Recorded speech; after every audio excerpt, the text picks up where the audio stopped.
Olá pessoal, eu sou Silvestre Mergulhão, CEO e fundador da Impulso, e este é mais um episódio do Deep Dive Podcast. Como vocês já sabem, não queremos falar sobre os 4 segredos do sucesso. Não queremos falar sobre como fazer gestão por OKR, apesar de termos um especialista hoje aqui. E não queremos falar sobre como vender mais usando o framework de vendas do momento. Queremos falar sobre pessoas, valores e comportamentos e descobrir as grandes verdades e inconvenientes desses convidados maravilhosos. Hoje estou aqui com Joaquim Torres, Joca, mais conhecido como Joca, da Jaco Consultoria, um grande amigo de longa data.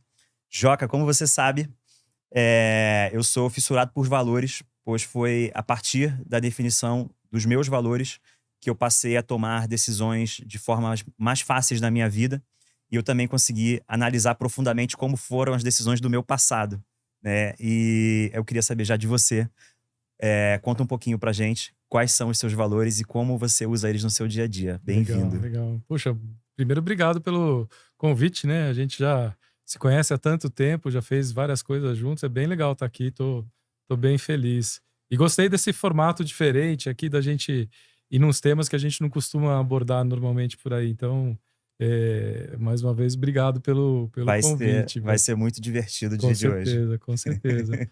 E falando de valores, valores para mim isso é uma coisa muito importante, assim, acho que sem você ter a clareza, né, de quais são os teus valores, né, o que que você preza, o que que faz sentido para você, acho que fica muito difícil mesmo tomar decisões no dia a dia, né. Eu, enfim, tenho por mim alguns valores que são fundamentais, acho que um forte para mim é a questão da realização, de conseguir construir algo, né, Uhum, conseguir fazer alguma coisa que tem impacto, né, na vida das pessoas, enfim.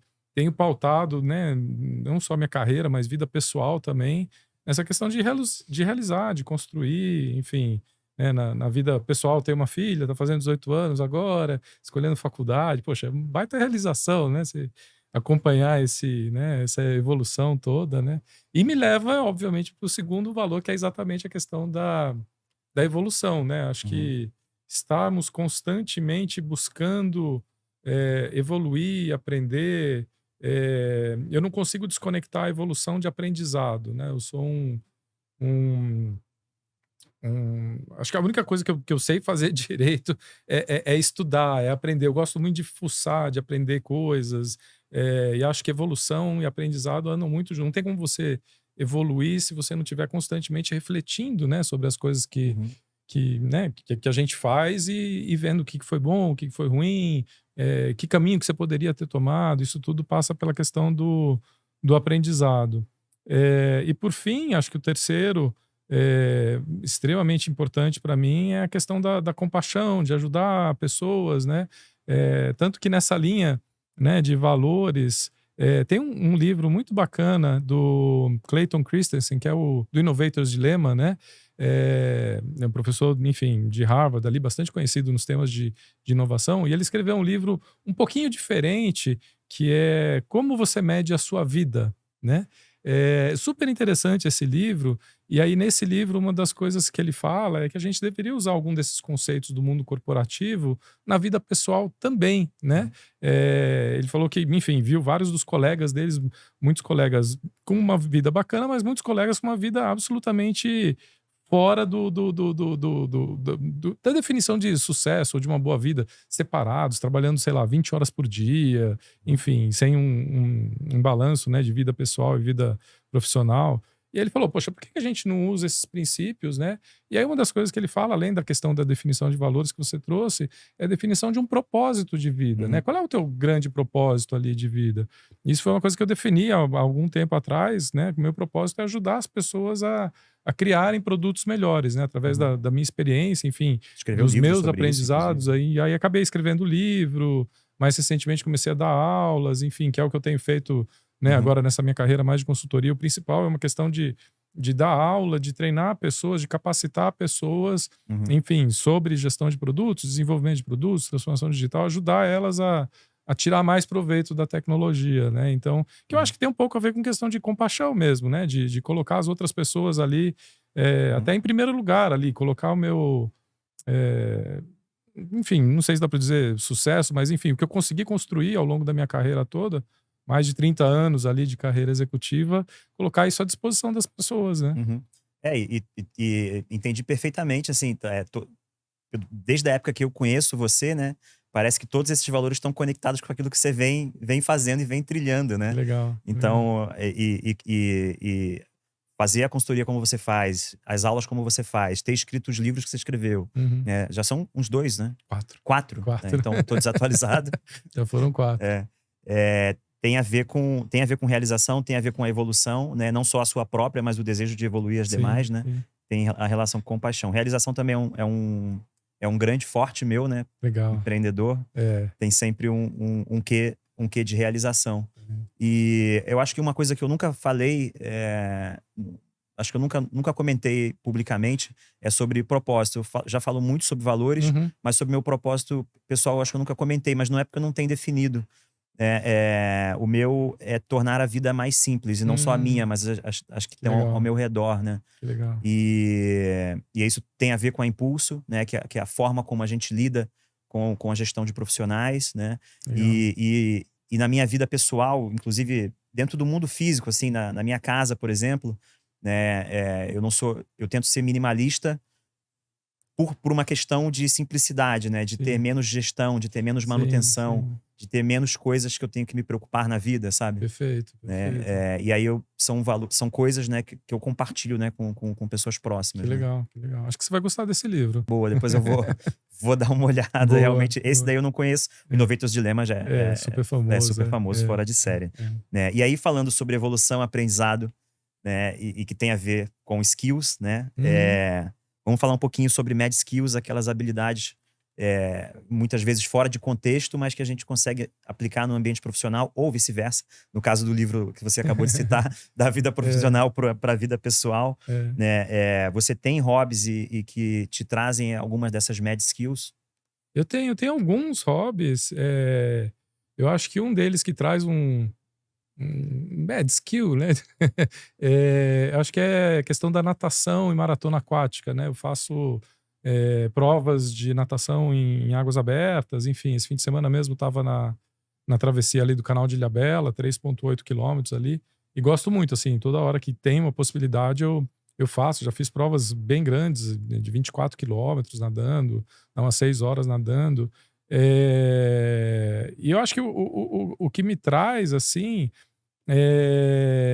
acho que esporte, de forma geral, traz muito isso, que é essa questão do treinar, né? Do você treinar para o momento ali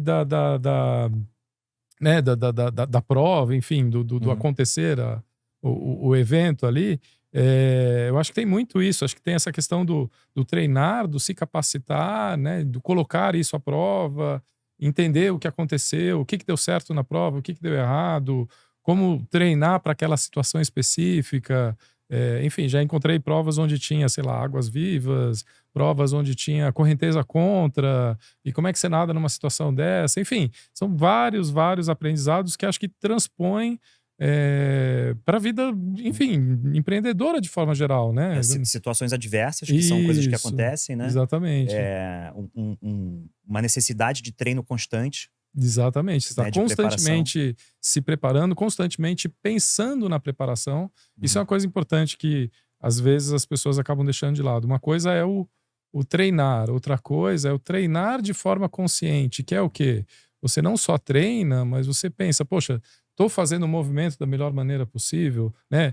Que eu poderia melhorar? Que é essa questão do refletir sobre aquilo que você está treinando. Não só o fazer pelo fazer. O fazer pelo fazer você não evolui, né? Uhum. Voltando ali ao valor da evolução, você só consegue evoluir quando você faz a reflexão daquilo que você está fazendo, vendo o que deu certo, o que deu errado, o que dá para melhorar, Uhum. né? Então acho que e treinar o tempo todo, constantemente a gente tem que Muito estar bom, né? se capacitando, né? Uhum. E é engraçado, né, o quanto que o exercício físico das suas diversas atividades, né? Você falou de natação Uhum. especificamente, tem gente que é da corrida, do triatlo, né, que faz bicicleta também, enfim, o quanto que essas disciplinas, o quanto que a disciplina que o esporte necessita, né, traz pra gente uma similaridade com a disciplina que a gente precisa num ambiente de trabalho, Total, né? total. Disciplina é fundamental, assim. Acho Uhum. que aprendi muito aliás, enfim, Eu sou, de forma geral, bastante disciplinado, assim, desde a época da escola ali. Eu era aquilo que as pessoas chamavam de Caxias, né? De fazer a lição toda até o fim e Sei. tal. Eu me lembro quando eu entrei no cursinho, eu tô falando isso porque eu, né, tô dando o mesmo conselho para minha filha. O cursinho tinha a tarefa e tinha a tarefa complementar. Eu falei, não, eu vou fazer a tarefa complementar porque eu quero ficar no topo ali, passar no vestibular e tal. Então é isso, essa questão da disciplina mesmo. Ela paga dividendos, paga Sim, dividendos. exato. Eu tive uma experiência boa também, né? Não muito. Agora já faz um tempo. Eu tive um rompimento de LCA, né? Do Hum, ligamento cruzado do joelho. tá. E as pessoas me perguntaram, né? Ah, foi jogando futebol? Aí eu falei, não, foi pulando carnaval. Ele foi pulando carnaval mesmo. Nossa senhora. Boa, o carnaval tava bom então, né? Tava. Mas enfim, ele já devia estar depreciado ali. Depreciado é ótimo. Depreciado ali com a idade. Mas o fato é, depois da lesão, eu arrumei um fisioterapeuta muito capacitado, assim, né? Sim. E aí ele me treinou no nível de eu correr uma meia maratona, Caramba, que legal. um ano depois Que legal. da lesão, né? Então, Sensacional. foi um trabalho, um ano e pouco, né? Tá.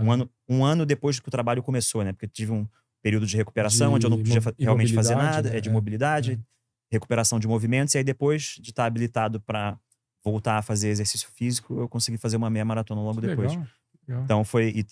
E aí eu aprendi esse lance da disciplina do esporte, porque eu É. nunca fui uma pessoa muito conectada com o esporte. Tá. E aí, a partir desse momento, eu me conectei mais. Que legal. Foi bem, Legal. foi bem interessante isso. E além de disciplinado, você se considera um pessimista ou um otimista? Fala aí sobre isso. Cara, eu sou muito otimista, assim, de forma geral, assim. Mesmo quando a situação não parece ser das melhores, eu sou daquela pessoa que tá sempre buscando ver o lado, o copo meio cheio, né? A velha Uhum. história do copo meio cheio. Eh, Até, enfim, não sei se tem uma questão de natureza da pessoa, né? Até é curioso que a minha esposa é a pessoa que está sempre vendo o copo meio vazio, né? Tá vendo tudo que pode dar errado ali. Uhum. Ela diz que é uma questão mais de proteção. E eu acho que faz todo sentido mesmo, que para mim tudo vai dar certo, né? Então acho que tem até um balanço importante. Mas eu sou naturalmente muito otimista. Eu acho que as coisas vão caminhar contento. E outra coisa também que acho que à medida que a gente vai ficando um pouco mais velho, enfim, tendo mais alguns cabelos brancos ali, alguns anos de experiência, uma coisa que eu comecei a apreciar cada vez mais é não só a questão do resultado em si, né? E mesmo que o resultado não seja atingido como a gente estava esperando, mas é o caminho para chegar no resultado e todos os aprendizados que tem no caminho, né? Eu passei por algumas situações, enfim, tanto de vida como de trabalho ali, que não foram as melhores possíveis, mas trouxeram aprendizados também, né? Então acho que tem muito disso. Esse olhar otimista poxa, a gente está sempre aprendendo, a gente está sempre evoluindo, a gente está sempre, enfim, conseguindo melhorar, né, através desses aprendizados todos. Então, eu vou muito nessa linha. Eu sempre tenho Uhum. esse É. olhar mais, não sei se é um olhar poliana, assim, né, como se Não, diz. por mais que você esteja no mar e de repente vem como é que chama o cardume de água-viva? É cardume? Não, Acho que cardume é peixe, né? Enfim, enfim. quando vem uma coleção de água-vivas lá pelo É, mar, você fala, ih, vai dar e ruim aqui, mas eu vou dar um jeito. vou dar um jeito aqui. Se eu bater de cima, assim, se eu não for por baixo, acho que talvez eu consiga passar por aqui. E olhando para trás na sua jornada, é possível que você tenha recebido, na verdade, conselhos de alguém, mesmo que eventualmente esse alguém nem saiba que te deu, né? Porque muitas vezes acontece, né? Verdade, Alguém verdade, fala alguma coisa, verdade. você vê em algum lugar, aquilo fica na sua memória. É, Você é. lembra de algum momento como esse? Que conselho que foi eventualmente valioso na sua vida? Na verdade, eu tive. Quando eu olho para isso, eu tive alguns conselhos valiosos, sim, mas eu também tive muito contra-exemplo, né? Então, eu digo que a minha jornada de aprendizado ela passou muito por exemplos e contra-exemplos também, né? Eh, e assim, alguns contra-exemplos que eu tive foram contra-exemplos de como tocar um time, de como tocar o dia a dia de um time, de como trazer as coisas prontas e você olhar na cara do time e o time falar, pô, mas queria ter participado da construção. Uhum. Então, assim, tenho, né, enfim, conselhos positivos, mas eu acho que o que mais ressoa comigo é essa questão do contra-exemplo. Eu olhar para formas que as coisas são feitas, trazendo determinados resultados que eu falo, mas dava para ser bem melhor. E aí, eventualmente, pensar no como seria o contrário, né? Uhum. Então, puxa, uma vez eu estava dando um exemplo, um contra-exemplo aqui, né?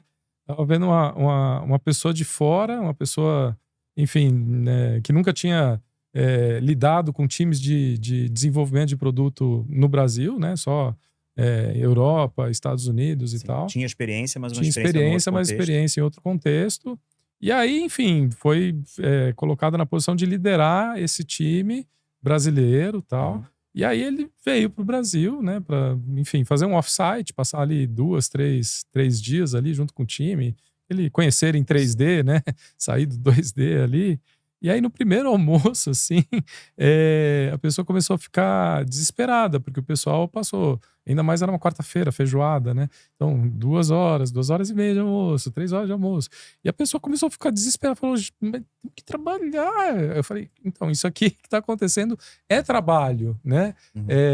Então, esse, por exemplo, é um excelente contra-exemplo de como entender a situação cultural ali onde você está envolvido, não chegar com essa tua preconceito, né, predisposição e falar, não, lá a gente almoça na mesa, né? Pô, o que tá acontecendo? Como um sanduíche, né? Como um sanduíche de teclando. E esse pessoal tá gastando. Aí explicando, ó, isso aqui é trabalho, o pessoal tá falando de trabalho, mas tá se conhecendo, tá criando, né, as conexões, as ligações, que para a brasileira é fundamental essa questão social, né? Uhum.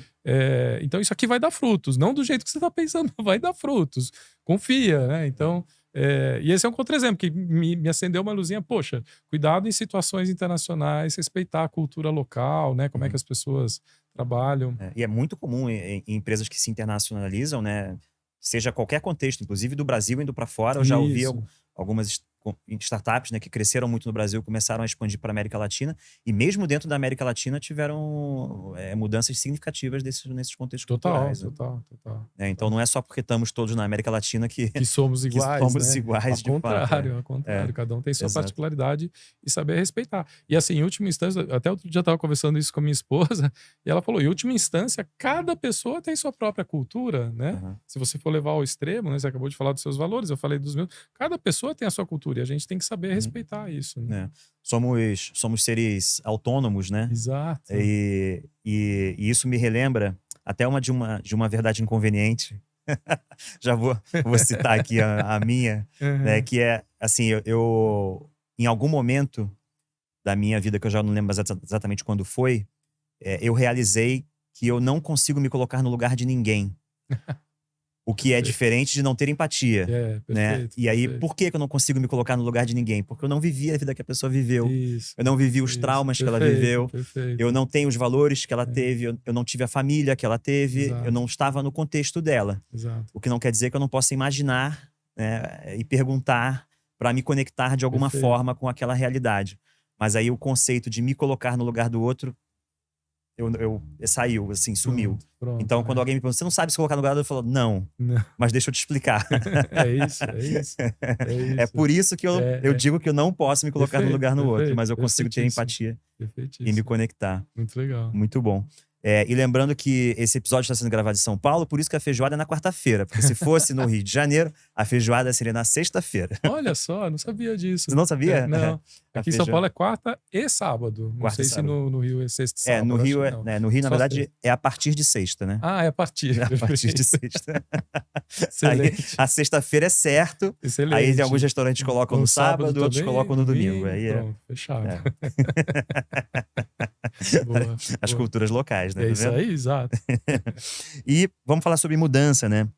Muitos líderes enfrentam críticas, resistências e outras coisas das equipes, né? Ao a gente tentar implementar mudanças, sobretudo significativas. Isso tem tudo a ver com a cultura, né? Total. E a cultura, nesse caso, não a cultura de um país, nada, mas a cultura da empresa, a cultura instaurada eventualmente dentro daquele time, daquele contexto, né? E aí, como é que você lida com a adversidade que ter que realizar mudanças, né? Porque, enfim, trabalhamos em empresas, observamos coisas e eventualmente coisas precisam ser mudadas, né? E existem pessoas com eventualmente muita resistência, né? E como lidar com isso? E você sabe que uma parte grande do meu trabalho foi fazendo algumas mudanças de cultura, inclusive, né? Assim, acho que uma coisa que eu acabei tendo uma oportunidade bacana é de ajudar a evoluir a cultura para ser uma cultura mais de produto, né? Menos projeto, menos, olha, faz isso aqui, vamos trazer o time junto para, enfim, discutir e colaborar na criação da solução. E assim, tem um caminho, né? Uma coisa que eu costumo dizer quando a gente vai fazer uma mudança, que isso é mudança cultural, e mudança cultural é mudança de comportamento, né? Não tem como fazer mudança de comportamento por mandato, assim, chegar e falar, olha, daqui para frente vai ser desse jeito, né? A única maneira que eu encontrei que é realmente efetiva para a gente conseguir fazer uma mudança cultural, uma mudança de comportamento, é através do resultado, né? Através de conseguir mostrar que aquele comportamento é capaz de gerar um resultado que talvez seja melhor, né? Até, enfim, um case super divertido que eu gosto de contar aconteceu no Gympass. É super interessante, curtinha a história, mas super interessante, né? A gente fechou com uma academia que era super importante pra gente, e a academia, enfim, super importante, mas ela tinha uma série de requisitos ali pra gente implementar no check-in, no processo de check-in do Gympass ali.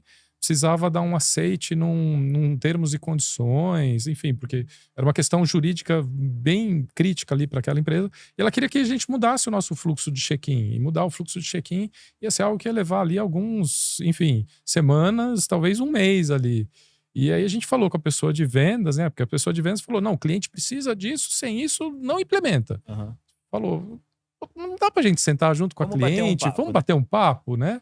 E aí a gente conversou com a cliente, junto com a pessoa de vendas ali, e tava o jurídico também, né? E aí conversando ali, mas conta mais, por que você precisa e tal, entendendo um pouco do contexto, e a gente soltou ali uma proposta de solução. Olha, se em vez de a gente mudar o fluxo do check-in, se no check-in tiver a URL do teu termos e condições, embaixo uma frase dizendo, ao fazer o check-in, você está aceitando os termos e condições da academia e tal, isso funciona? Aí a pessoa do jeito falou, não, funciona, isso aí tá ótimo pra gente. Eu falou, então tá implementado, porque era só uma caixinha ali para mexer no setup da academia.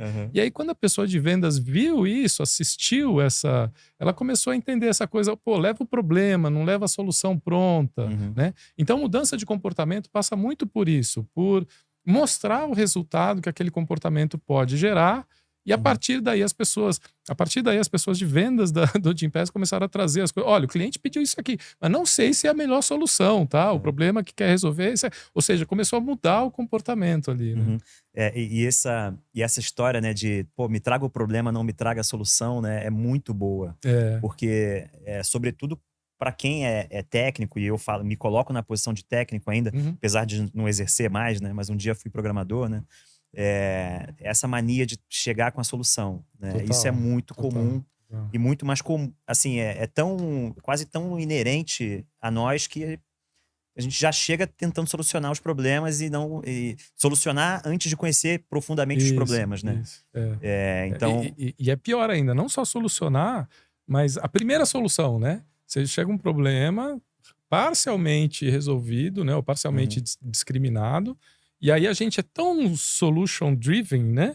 Que a gente pensa logo numa solução, porque a gente não gosta de ver problemas sem solução. Então, primeira solução, pô, vamos implementar, vamos tirar da frente, né? Ainda mais gente que é mais fazedor, né? Realizador, né? Quer sair fazendo, né? Mas às vezes parar, eu costumo chamar isso de discovery de solução, né? Dado um problema, quais são as hipóteses de solução? Muitas vezes a primeira não é a melhor, não é a mais rápida, não é a mais barata de implementar. Se a gente gastar algum tempinho ali, que seja um meio período, uma tarde, pensando em hipótese de solução, a chance da gente encontrar uma solução que é muito mais rápida e muito mais barata de implementar, ganha muito tempo pra gente. Com certeza. E você lembra daquela dinâmica do Startup Dev? Sim, total. Mais de 10 anos atrás, onde a gente desenhava, cada um no seu canto aí, ó. Desenha como você acha que seria a solução, né? É isso aí. E aí todo mundo, cada um desenhava. Junta. Cada um desenhava e cada um apresentava. Eu acho que era isso, a outra pessoa acho que era isso, né? Isso aí. E aí depois cada um olhava pro outro, pô, essa parte da sua ideia é melhor. Mais legal, essa aqui tá melhor, essa aqui tá melhor. E juntava tudo numa solução final, né? Esse exercício era muito maravilhoso, muito legal, eu adoro. Legal. Que tem vários nomes, né? Brainstorming. Isso. Ficou famoso também aquele que era usado no Google, que esqueci agora, enfim. Design Sprint. Design Sprint também foi um outro famoso. Design Inception, né? São vários. Lean Inception. São várias formas de a gente conseguir misturar ideias, tirar ideias das cabeças e misturar as ideias para as melhores soluções. É isso aí. Boa. E você usou uma expressão, cara, que para mim é maravilhosa. Você falou assim, mas me conta mais sobre isso. Eu adoro essa não é uma pergunta, né? É uma afirmação, né? Isso, assim, é um pedido, né? É um pedido. É um pedido, né?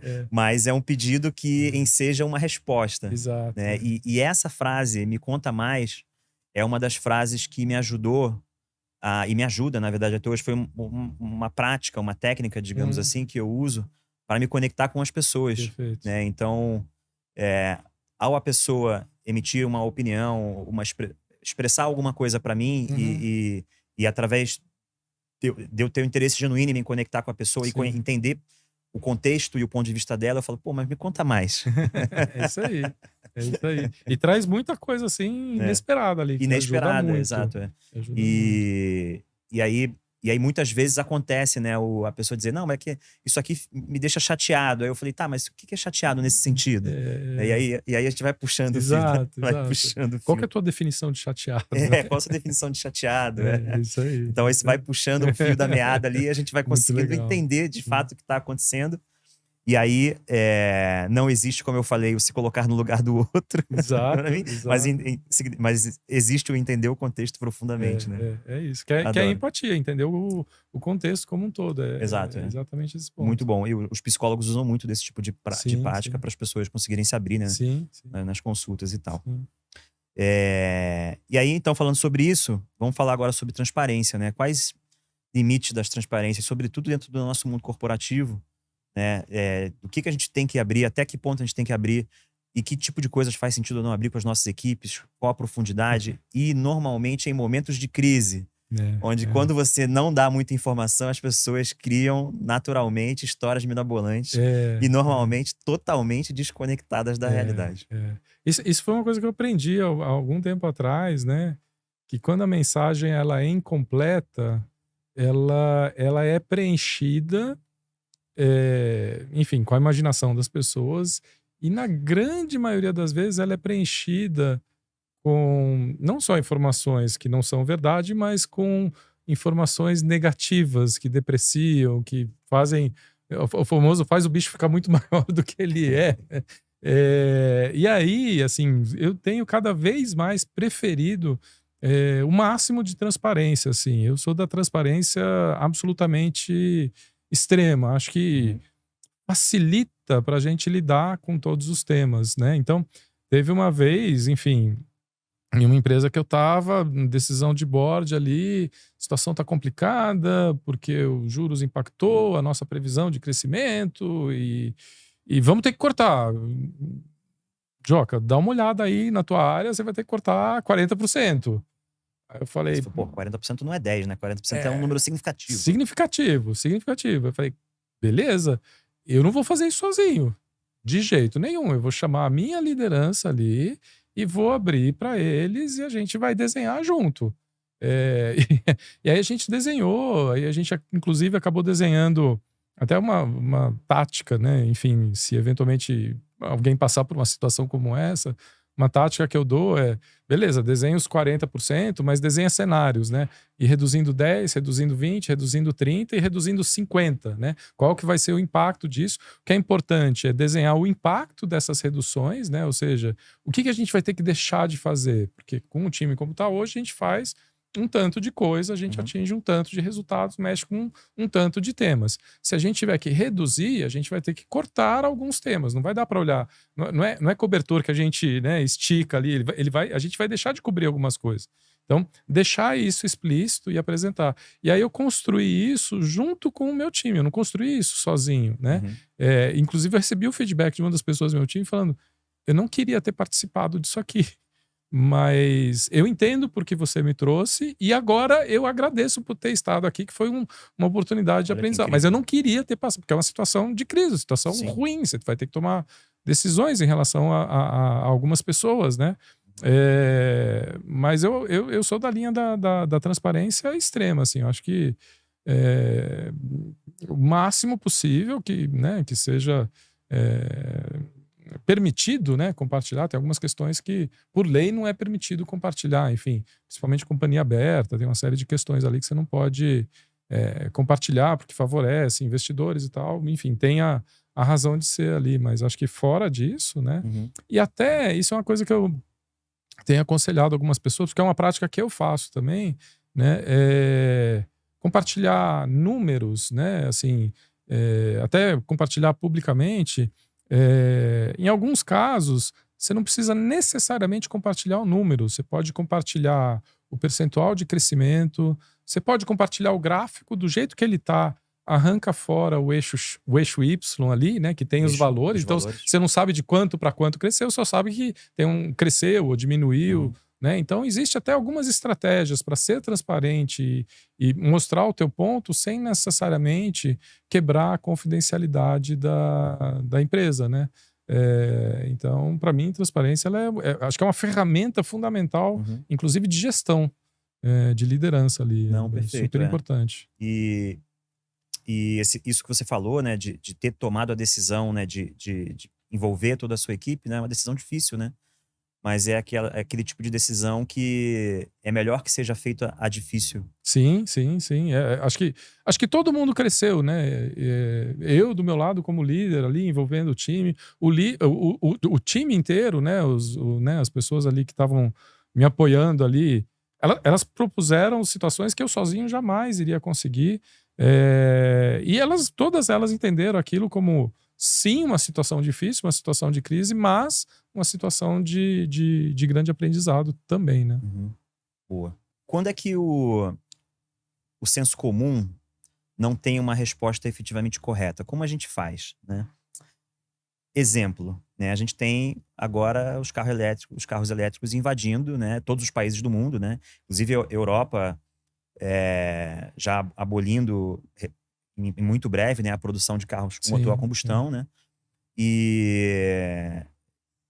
Só que o carro elétrico não necessariamente é uma melhor solução, porque isso também depende do país. No caso do Brasil, por exemplo, né, que tem combustível etanol disponível e não necessariamente precisa ter o custo de baterias, né? Que a bateria hoje ainda não tem uma solução exatamente eficaz para armazenamento de energia e para o descarte que precisa ser feito de maneira consciente para não poluir ainda mais do que seria feito, né?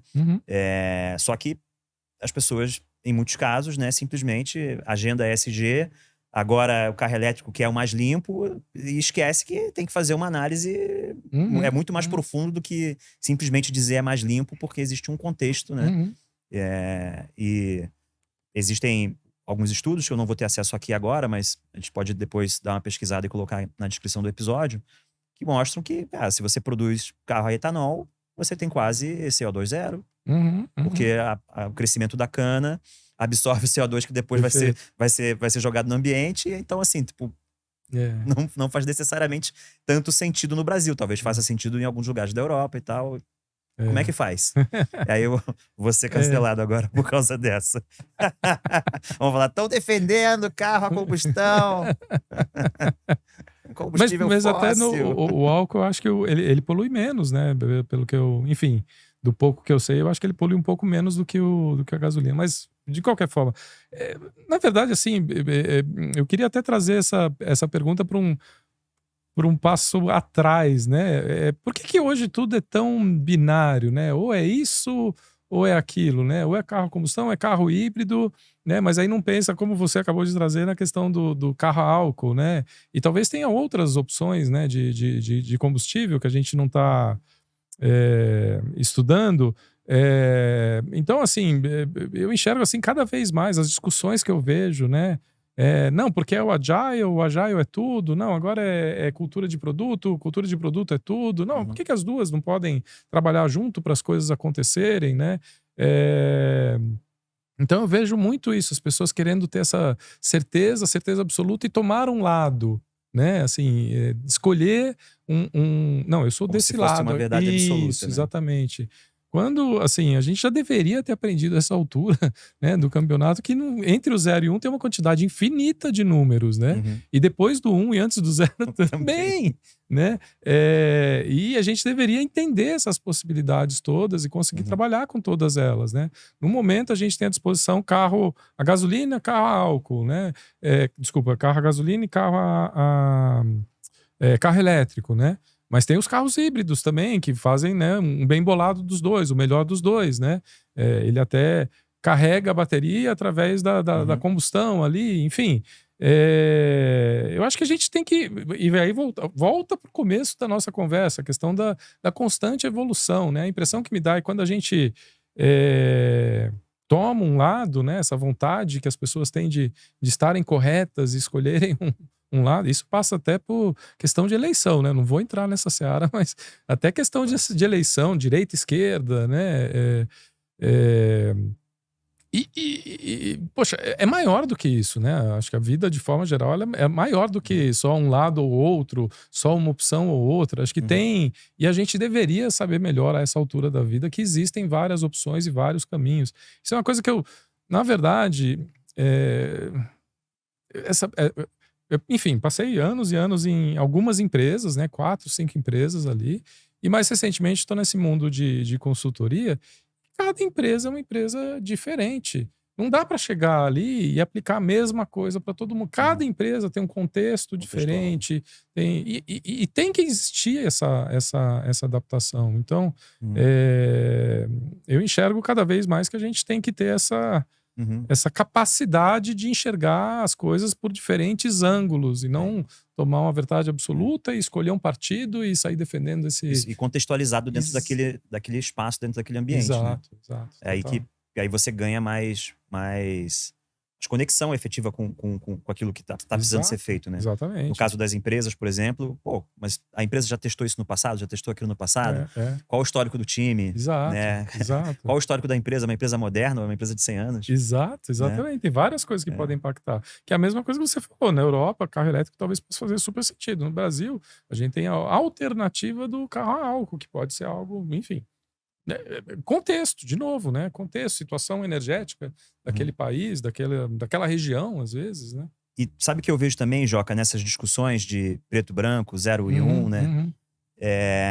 Muita gente também com essa ânsia, né, de ter um lado, de ter uma verdade em um partido, também entra em discussões sem um embasamento, né? E assim, eu dei uma opinião rápida aqui, não para falar que eu defendo um lado ou outro, mas Uhum. para eu lembrar que, assim, existem possibilidades que devem ser estudadas mais profundamente de Sim, acordo com cada um dos contextos, sim, sim. né?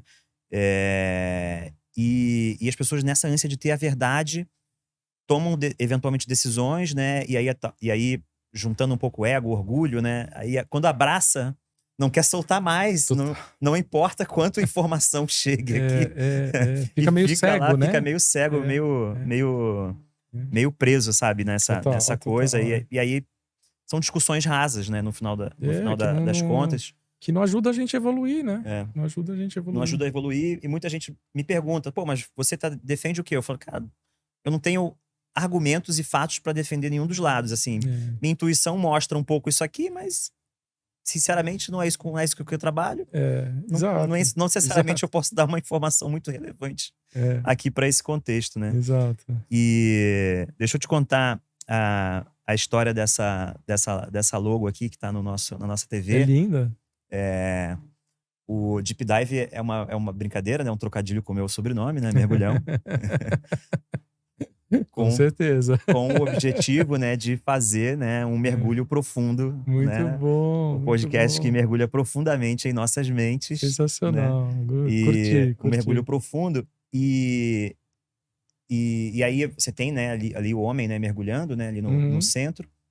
E a questão é, as raízes, né, da árvore, né, elas vão profundamente, né, dentro da terra, que é Tá, toda uma parte que a gente não enxerga, né? Porque fato. está embaixo da terra, né? A Sim, gente sim, não tem como ver. sim.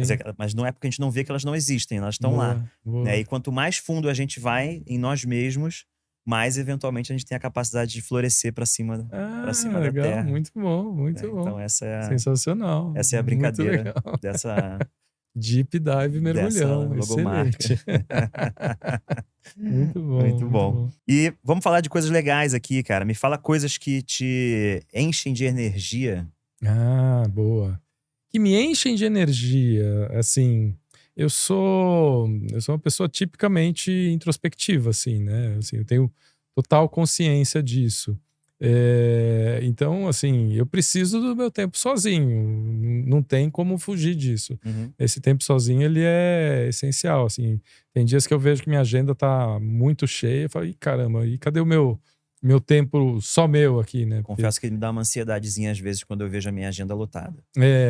para mim também, assim, eu fico meio preocupado de não ter esse tempo para mim. Então, o tempo sozinho é algo que né, como qualquer pessoa introspectiva, né, acho que é fundamental para recarregar as baterias, incluindo as baterias sociais, né, que a Sim. gente faz um esforço ali, né, para estar ali socialmente. Aí outra coisa que me dá muita, muita energia é quando eu vejo evolução, né, as coisas evoluindo. A gente falou ali Sim, do valor da evolução, mas quando você vê as coisas evoluindo, quando você vê as coisas indo para um determinado caminho, puxa, isso dá, né, dá aquele ânimo de continuar, de aprender, né? Putz, aqui deu certo, Uhum. aqui mais ou menos, né? Da próxima vez vou melhorar ali, mas é muito bacana. Acho que evolução é um negócio que a mim me dá Sim. muita energia. E nesse sentido do que você comentou, né, para mim, evolução conecta com realização, né, porque aí Total, você vê o total. fato acontecendo e quando você vê acontecendo, você quer continuar acontecendo, né? Exato, Então você exato. consegue tirar da inércia, né, e fazer as coisas acontecerem, fazer as coisas evoluírem, para mim tem Exatamente, tudo a ver. E as exatamente. coisas que te drenam energia? Opa.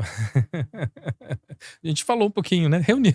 Reunião. Reunião demais, assim, principalmente aquelas, né, vou falar o óbvio, né, todo mundo já falou, aquelas que poderiam ser um e-mail ou um Slack, né. Essas realmente.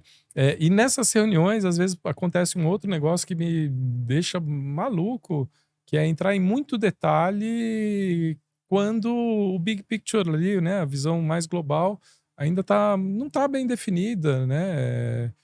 Eu sou uma pessoa que trabalha mais com visão global do que entrar muito no detalhe ali. Eu entro no Uhum. detalhe, pouco, de forma geral. E eu vejo muita situação, reuniões ou enfim, situações em que a discussão vai num nível de detalhe ali, né, até do que vai escrever na tela ali, quando na verdade você tem que discutir coisas bem mais prioritárias antes, que são muito mais de visão geral, né. Então, exagero de detalhe ali me tira um pouco de energia. Muita Uhum. reunião e exagero de detalhes são Exagero de 2 coisas. detalhes, É, é. é. E eu confesso que o exagero de detalhes muitas vezes está conectado com pessoas muito prolixas e eu também tenho muita dificuldade com isso, né, que aí Total, às vezes, total. para falar uma frase que poderia ser uma, É, são 3 parágrafos é. e isso Não sei se quer me mostrar que conhece muito do é, tema ou enfim. não sei, até aí varia, tem muitos casos, né, não dá É, para é, não é. dá para generalizar. Concordo, concordo. Vamos lá, Brasil, né, Ui, vamos comentar aqui um pouquinho, entrar na seara, inclusive, é, tá para ser aprovado ou foi aprovado, ou está do em discussão seis a a um questão ali, do né. 6-1 e É, tal, é. da carga horária de trabalho Se fosse semanal, sete a né. um ia remeter uns traumas ali, né. É verdade, é. Vamos falar aqui de custo Brasil, custo tributário, trabalhista, horas infinitas necessárias para cálculo dessas taxas anuais que a gente tem, quando a gente compara Brasil com o exterior, outros países do mundo, é uma discrepância tão grande que não dá para entender como que a gente ainda está nessa situação, né?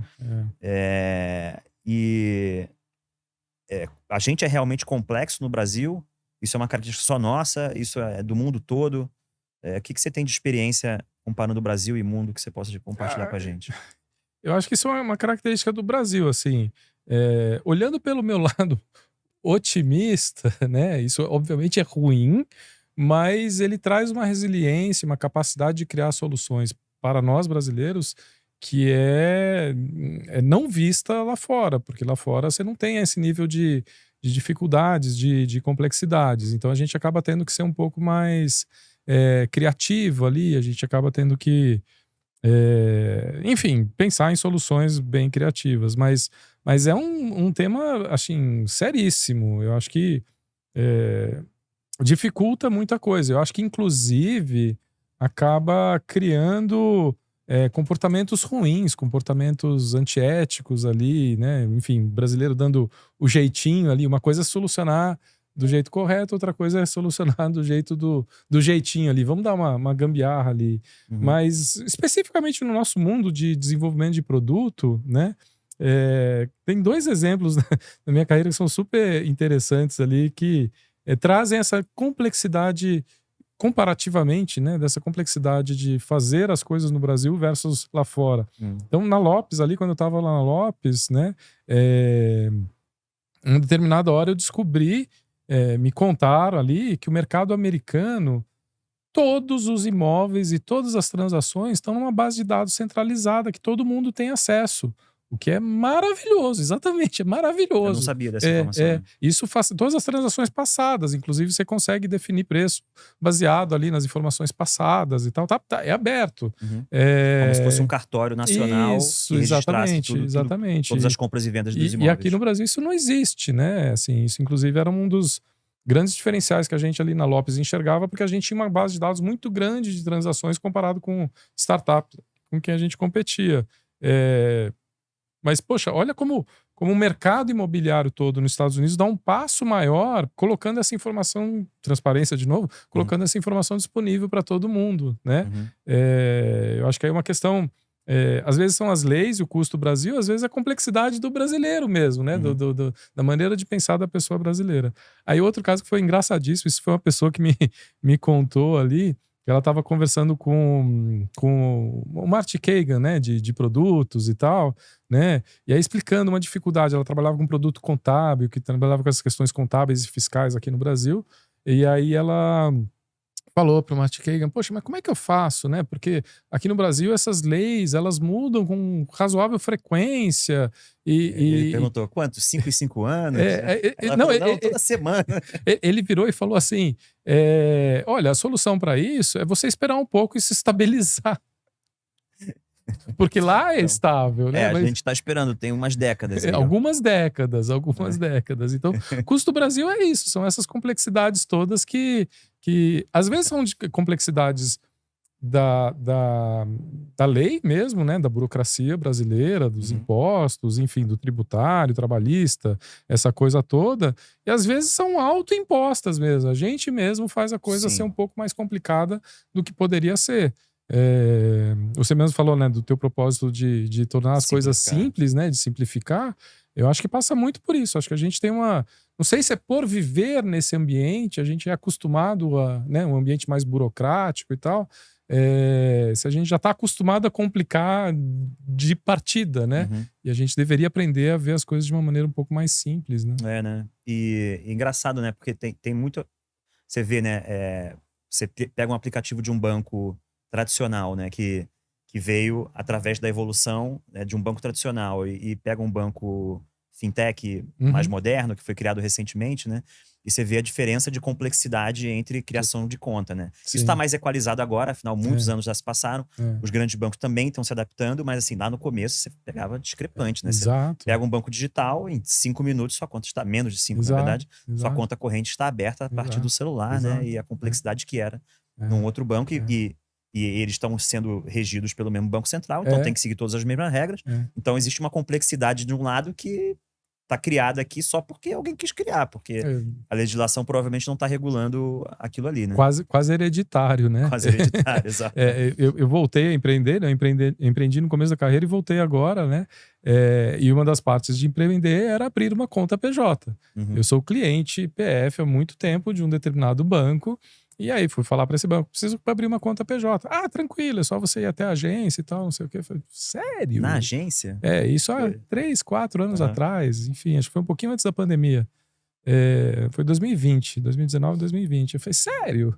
Aí eu procurei banco PJ, aí encontrei um banco PJ desses digitais que abre a Uhum. conta, abri e tô lá. E tá lá, e Tô ficou. feliz. E nunca foi na agência, E né? nunca fui em nenhuma agência, até porque esse banco digital não tem agência. Não tem agência mesmo. Mesmo. Mesmo, Né? de propósito. Quando eu converso com as pessoas ainda sobre tecnologia, hoje em dia é pouco, né? Mas sobre software, sobre como elas acham que eu poderia ajudá-las a melhorar a tecnologia Uhum. delas, eu falei, cara, quanto menos botão, melhor. Quanto menos tela, melhor. De preferência, que o usuário não tenha que ver nada, porque aí significa que você atingiu a máxima eficiência. Você resolve o problema da pessoa sem ela nem se perceber. Total, cara. Total. Se o software não tiver tela nenhuma, é assim que ele tem que ser. É isso aí. Eu adoro. Então, eu adorava assim. Mas pra que esse botão existe? Ah, pra isso. Tá, e pode não ter? É isso aí. Você pode não ter. Isso Eu adorava cortar as coisas. Era maravilhoso. É isso aí. E aí, nossa questão trabalhista e tributária e outras, ela remete a um outro assunto, né? Você falou da gente como brasileiro criar gambiarras, workarounds ou coisas para fazer determinados movimentos, né? E a gente no Brasil tem algumas das nossas jabuticabas, né? Então, todos os nossos vale qualquer coisa, né? Vale refeição, vale alimentação, vale combustível, todos esses vales, nada mais é do que uma forma de entregar um dinheiro que poderia ter sido entregue diretamente na conta da corrente da pessoa, né? Mas para entregar na conta corrente da pessoa, vai ser tributado como salário, né? Então essas coisas se criam, né? E aí existe uma mistura, né, desses conceitos, né? E aí eu tenho a visão de que em alguns desses momentos a gente, como instituição Brasil, né, criou, né, uma aura meio que paternalista, né, em relação... Super. Não estou falando de trabalhadores especificamente, estou falando em relação a pessoas, né? Então, quer criar soluções para pessoas de forma generalista, né? E entendemos que somos autônomos, então, indivíduos, com nossas histórias, nem todo mundo vai querer aquilo que funciona para os outros, não necessariamente funciona para nós, né? E aí, como é que ele lida com esse contraditório, né, de pessoas que têm o contexto, né, e o desejo de terem mais direitos e certezas, né, mas ao mesmo tempo também querem ter suas liberdades. Perfeito. Né? E aí, perfeito. como é que lida com esse paradoxo? Perfeito. Não, é um paradoxo muito maluco mesmo. Acho que depende muito de algumas questões não sei se de personalidade, de educação mesmo, de cultura. Poxa, eu me lembro no local web ali, 2007, 2008, que a gente começou a ir ali mais para a linha da agilidade e tal, de dar mais liberdade para o time de definir o que fazer. E algumas pessoas travaram com isso, né? Ao mesmo tempo que elas queriam a liberdade de definir o que fazer, elas não sabiam o que fazer com essa... Não conseguiam tomar decisão. Não conseguiam tomar decisão, mesmo tendo todo o contexto ali. Então é um negócio bem maluco. Acho que até trazendo uma discussão, não sei se serei cancelado por essa discussão, mas uma discussão que acho que está acontecendo bastante agora, que é o trabalho remoto e muitas empresas voltando, né, para o presencial ou para o híbrido. Enfim, tenho acompanhado, inclusive, algumas clientes minhas nesse tipo de discussão, muitas delas no híbrido, tipo 2, 3 dias por semana e tal, no presencial. Por outro lado, as pessoas, né, principalmente pessoas devs ali reclamando, não, mas eu quero 100% remoto e tal. E aí fica aquela coisa de tratar como adulto, não tratar como adulto, ver aquela mensagem do Spotify ali, né, que ficou também bem conhecida. Mas aí eu fico pensando, porque eu encontrei numa das minhas clientes, eu encontrei quase que um dilema, que é, pô, legal, vamos tratar como adulto, mas aí a gente começa a perceber, e algumas pessoas até falam isso de forma aberta, que estão com 2 ou 3 trabalhos. Estão tocando 3 trabalhos ao mesmo tempo e, consequentemente, estão com uma performance abaixo do que poderiam estar entregando, porque estão, enfim, com 3 focos diferentes estão dividindo ali. o trabalho por 3. Exatamente. Né? Que é aquela coisa do jeitinho... Mas cada um trabalha 8 horas por dia, uma empresa trabalha 24 horas e não dorme, né? Exatamente. Só que a gente sabe que isso não acontece, né? Pois é. Então, na verdade, assim, é muito maluco, assim. Quando a gente olha, e aí vem a história dos dois lados, né? O paternalismo requer, né, uma pessoa fazendo papel paternalista e uma pessoa fazendo papel, né, de filho, ou enfim, o que quer que seja, né? Quando, na verdade, tem muito mais do que isso, né? No meio do caminho, a gente deveria estar olhando isso aqui muito mais como uma colaboração e muito menos como tem dois lados, né? A gente tende, e volta para a questão do binário, né? Por que tudo tem que ser binário? Para que esse binário, né? Para que esse binário? Por que a gente não consegue trazer a pessoa dev aqui e falar: poxa, remoto eu sei que é o melhor dos mundos e funciona super bem. Agora vamos pensar na companhia como um todo, né? Remoto faz sentido para a companhia como um todo. De repente a gente se encontrar uma vez por mês, uma vez por bimestre, uma vez por ano, ou não, beleza. Vamos dar um jeito de fazer o remoto funcionar para todo mundo. Mas, pô, vamos estar todo mundo junto aqui, né? Por exemplo, numa empresa onde eu estava, né? Remoto, beleza, remoto. Aí a pessoa deve simplesmente não aparecia em nenhuma das cerimônias. Não, porque ela estava trabalhando no outro. Mas aí também Aí ela cumpria as tarefas do Gira, mas estava trabalhando no outro. Cumpria as tarefas. Não, eu estou entregando. Vocês pediram para entregar, estou entregando. Quer dizer, né? Então, acho que todo mundo precisa crescer de todos os lados e pensar menos como paternalismo e filho, e ter dois lados, e todo mundo trabalhar junto e encontrar uma forma de trabalho que faça sentido para todo mundo, né? E nesse caso, assim, também tem a questão cultural da empresa, né? Se a cultura da empresa é participar das cerimônias, uma pessoa que não participa das cerimônias, ela não está de acordo com a cultura da empresa, exatamente, né? Exatamente. Se você já tem um trabalho cultural forte na empresa, ela fatalmente seria chamada pelo RH para o desligamento, dado que ela não tem o fit cultural, né? Foi o que acabou acontecendo com essa pessoa, né? Enfim. E mudando de assunto, você costuma fazer coisas novas pela primeira vez? Muito. Adoro fazer coisa nova. Acho que, falando de coisas que dão energia, essa é uma coisa que dá bastante energia também. Exato, Também, né? Enfim, nas minhas natações, volta e meia, né? Procuro lugares novos para fazer provas de natação. Outro hobby que eu tenho é fazer macarrão artesanal em casa, né? Olha, fazer que massa legal. em casa, E aí tenho evoluído, e recentemente eu comprei um negócio que chama mattarello, que é o rolo de macarrão das nonas ali, italianas e tal. E eu comecei a fazer com mattarello e tô adorando. Então, isso é uma coisa que me enche demais, assim, de energia. Fazer coisas pela primeira vez, acho que eu me esqueci até de colocar como resposta ali, mas é algo que é muito gostoso, né? Fazer coisa pela primeira vez. Acho que tem muito aprendizado. Toda hora eu olho pra minha semana anterior e só que eu nunca tinha feito. Não, total. E eu vou atrás, né? Eu gosto de música, enfim. Quem já viu alguma live, ou participou de alguma reunião comigo, já viu o meu fundo ali de tela, tem um monte de ukulelês e tal, mas recentemente resolvi estudar bateria, completamente diferente de instrumento de corda. Aí outra coisa que eu comecei a estudar também recentemente, minha esposa e minha filha têm cidadania italiana, né, pelo parentesco e tal, ascendência, e elas não precisam saber falar italiano, mas eu como esposo, para eu tirar a cidadania, eu tenho que aprender a falar italiano, e num nível intermediário, então tô aprendendo a falar italiano, né? Então, comecei do zero, faz coisa de 1 ano e meio, 2 anos ali. Então, assim, é muito bacana essa coisa de fazer coisas novas, assim. Não, bem legal, bem enche legal. muito de energia. Eu já tenho uma coisa nova no meu checklist de coisas novas a fazer, que é fazer futevôlei. Legal. E eu nunca fui bom com bola na minha história. Então, vai ser divertido, é o próximo no mínimo desafio. divertido. Né? É o meu próximo muito desafio. Legal. Vai ser... Pô, e no Rio tem vários lugares pra fazer isso, né? Do lado da minha casa, pertinho. Assim, aí eu tô...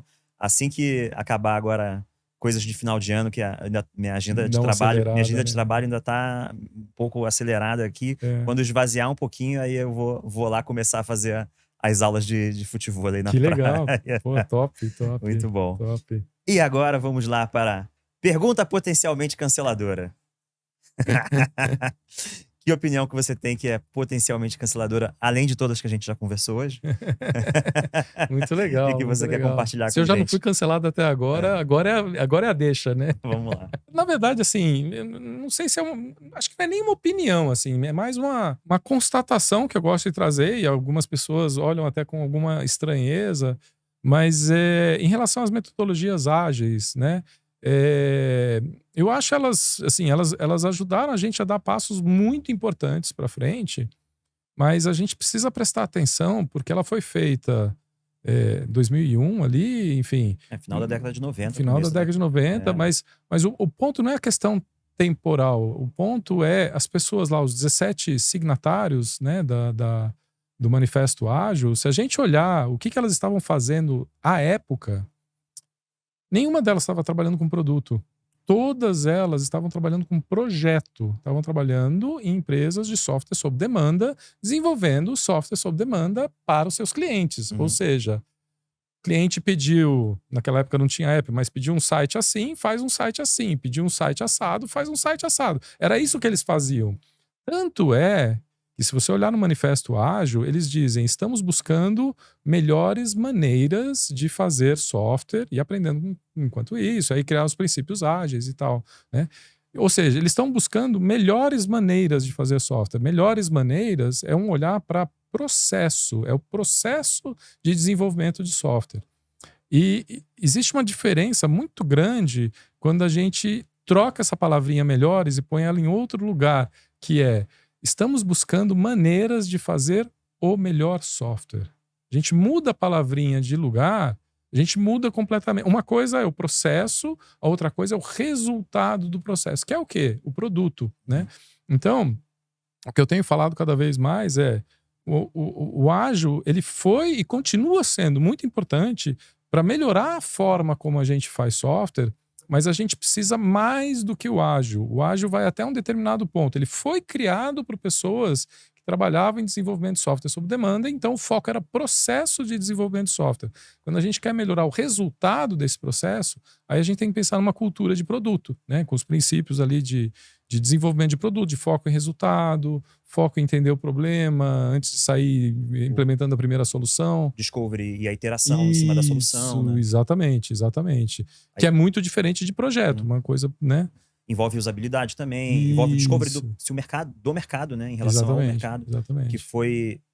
quem falou isso foi o Startup Enxuta, né? O Lean Startup. Isso, exatamente. Né? Que aí realmente são os próximos passos. Exatamente. Né? Então, depois assim, de você ter um bom processo. Né? Então, assim, eu não sou contra o Agile, ao contrário, acho que o Agile fez a gente dar passos largos, assim, sair do waterfallzão, do jeitão do projeto tradicional ali, fazer mais colaboração com o cliente e tal. Eu acho que foi, assim, essencial, né? A gente foi uma das primeiras empresas que implementou Agile no Brasil, lá na Local Web, isso em 2007 ali. Mas o Agile, ele te leva até um determinado ponto. É importante que a gente entenda isso, né? E é um ponto que é importante, que é fazer a máquina ali, o processo, rodar da melhor maneira possível. Mas se a gente quer de fato entregar produtos que tenham alguma chance de sucesso, a gente tem que olhar mais além, olhar para essa cultura de produto. Perfeito, cara, excelente, né? Eu não acrescentaria melhores comentários. Legal. E vamos lá. Dica de livro, filme, série e outras coisas que podem ter sido impactantes na sua vida. Legal. Você pode compartilhar com a gente. Anotei algumas coisas aqui, enfim, que acho que é legal comentar. Tem um livro que eu li, assim, fantástico, né? Como eu já disse, tem uma filha, então eu olho muito para essa questão, né, de como mulheres, né, o espaço da mulher dentro da sociedade de forma geral. E aí eu vi um livro sensacional chamado Invisible Woman. Data Bias in a World Designed for Men, né? Que é exatamente esse viés dos dados muito focado no mundo masculino. E aí tem um exemplo do livro que, assim, me chamou muita atenção, né? Que às vezes a gente fala: não, tem que ser igual, tem que ser igual. Não necessariamente tem que ser igual, a gente tem que entender as diferenças e projetar as coisas pensando nessa diferença. Então, pensa, por exemplo, banheiro público, né? Muitos lugares falam: não, mas a gente tem banheiro igual, exatamente do mesmo tamanho para homens e para mulheres. Agora, se a gente pensar no homem e na mulher, na necessidade de cada um, é diferente, né? O homem faz xixi de pé, a mulher precisa sentar. Então, só isso já deveria impor um banheiro maior para as mulheres, né? Então, e ela traz muito isso nesse livro. É um livro muito bacana que eu acho que todo mundo deveria ler para entender essas diferenças e saber respeitar e saber desenhar coisas, né? Olhando para essas diferenças. Esse é um. Aí o outro... do tema aqui que a gente falou um pouco, né? Eu sou super introspectivo, né? Então, eu encontrei um livro que me representa, que se chama Quiet, né? O poder das pessoas introvertidas num mundo que não para de falar, né? Nossa, então... e cada vez não para Não para de falar mais, né? Agora com rede social, então fala cada vez mais e todo mundo fala o que quer, e, né? Então esse livro é muito bacana, que fala exatamente, né, como uma pessoa que é mais introvertida, a questão de recarregar a bateria, mas não só isso, né? Como que a pessoa se coloca, né? O poder dessas pessoas, né? Tem várias pessoas CEOs que são super introvertidas e tal, mas são CEOs de super sucesso, conseguem se colocar. Então esse é muito bacana. E o terceiro livro, aí para depois a gente ir para séries aí, o terceiro livro é Find a Way, né? Acha o Caminho, de uma moça chamada Diana Nayad, é uma americana que tentou desde os 20 anos, que ela tentou fazer a travessia a nado dos Estados Unidos, da Flórida para Cuba. Nossa. 90 quilômetros. Desde os 20 anos, ela tentando, desistiu do sonho, tentou algumas vezes, não conseguiu. Até que de volta ali com 60 anos de idade, inclusive virou um filme no Netflix e tal, ela conseguiu fazer essa travessia, a realização do sonho da vida e tal. Essa questão da perseverança, que é uma coisa que a natação de águas abertas tem muito, né? Essa questão da consistência, da disciplina e tal. Esse livro é um livro muito legal e tem um filme no Netflix que conta. Então, como é ligado ao meu esporte ali, Nossa, eu acho incrível. super, super legal. Super legal. E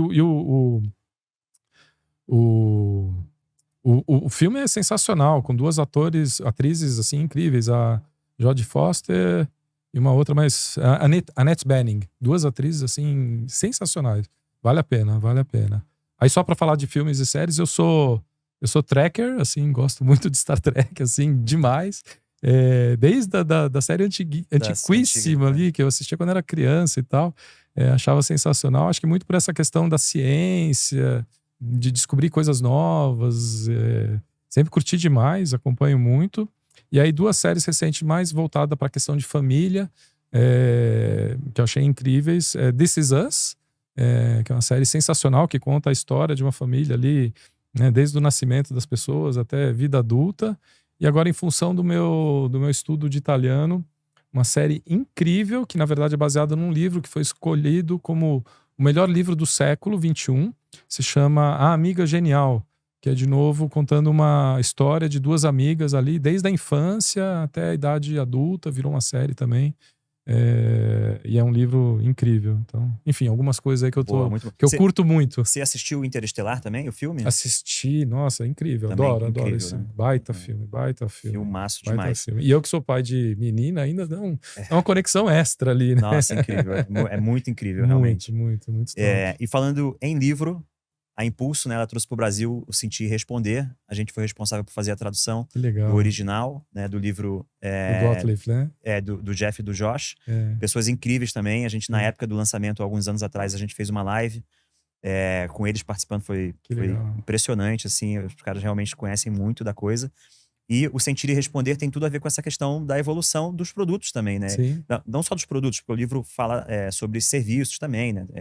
Todo o contexto do nosso mercado corporativo, que cara, a gente precisa sentir o que está acontecendo no mundo, né? Para onde as coisas estão se mexendo e adaptar nossas empresas, né?